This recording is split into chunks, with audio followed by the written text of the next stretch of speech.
है? क्या केवल खाने पीने के लिए ही मिला हुआ है? संसार के सुख भोगने के लिए मिला हुआ है?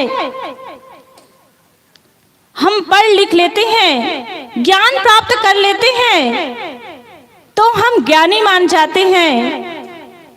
आज बड़े बड़े घोटाले हो रहे हैं, अणु बम परमाणु बम का आविष्कार हो रहा है। कौन करते हैं? पढ़े लिखे लोग करते हैं कि अनपढ़ करते हैं? लोग यह मान लेते हैं कि जो कुछ भी हो रहा है यह अनपढ़ लोग हैं। हम अपने जीवन को देखते नहीं हैं, अपने कमियों को देख नहीं पाते हैं। जिस दिन अपने कमियों को, अपने जीवन को देख ले तो व्यक्ति का सुधार हो जाए। बाहर दौड़ते दौड़ते हमारा जीवन अधूरा का अधूरा ही रह जाते हैं। हम अपने परिवार वालों, अपने मन को नहीं पढ़ पाते, अपने परिवार वालों के मन को नहीं पढ़ पाते, अपने संगी साथी के मन को नहीं पढ़ पाते, इसलिए हम दुखी हैं।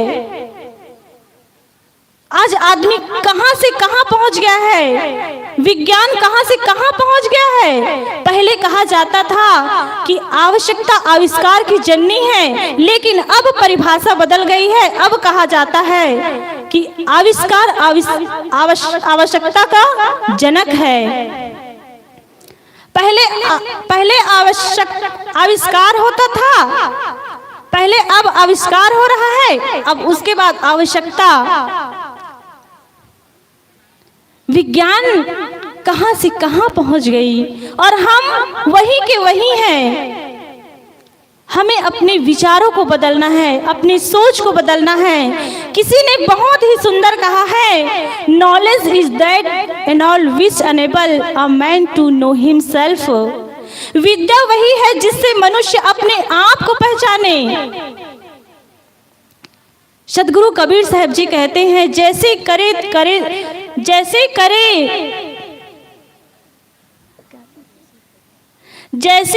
करे जो तैसी, राग देश निर्वारे, तामे घटे बढ़े रतियो नहीं, यही विधि आपू सम्हारे। पुस्तकें पढ़ करके, प्रवचन सुन करके और संसार के बातों को देख करके, दुनिया के भौतिक चीजों को देख करके हम सहज ही बोल सकते हैं, दूसरों के सामने हम सहज ही बातें कर सकते हैं, लेकिन जब अपने जीवन में उस चीज को उतारना होता है तो हम पीछे रह जाते हैं।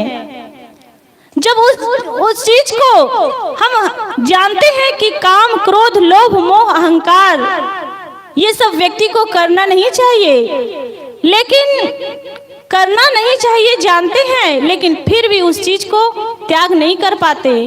आचरण की कमी हो जाती है।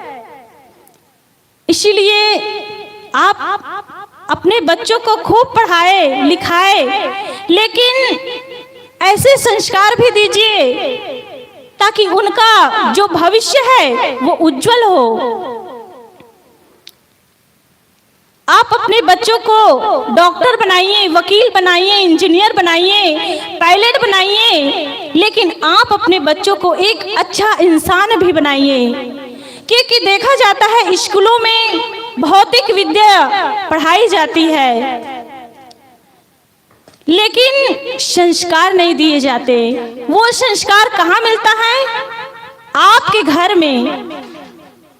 आप ही वो बच्चों की वो स्कूल है जिसे संस्कार देकर उनके जीवन को अच्छा बना सकते हैं, उनके जीवन को संस्कारों से प्लावित कर सकते हैं। एक आप ही है। प्रथम पाठशाला माता और पिता हैं, जिससे बच्चे को अच्छी सीख और अच्छा संस्कार मिल सकता है। इसीलिए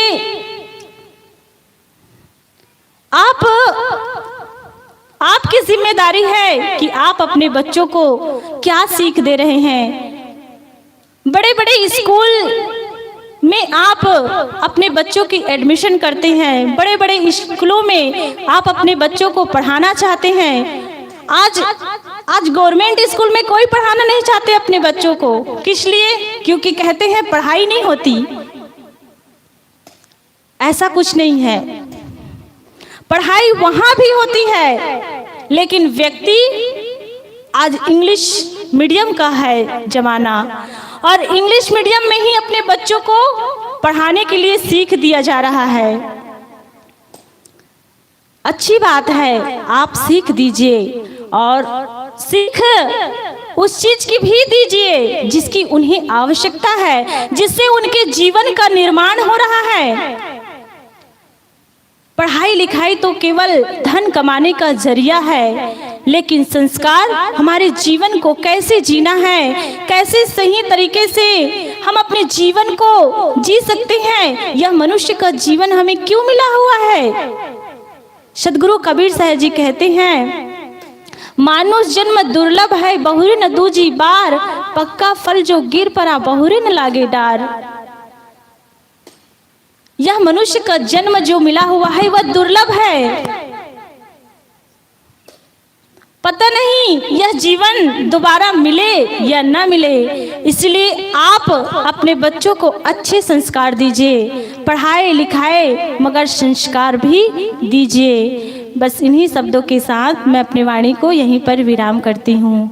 बोलिए सद्गुरुदेव की जय। पढ़ाई लिखाई से नौकरी कर सकते हैं, लेकिन जीवन जीने का ढंग सिर्फ पढ़ाई से नहीं आ जाता है।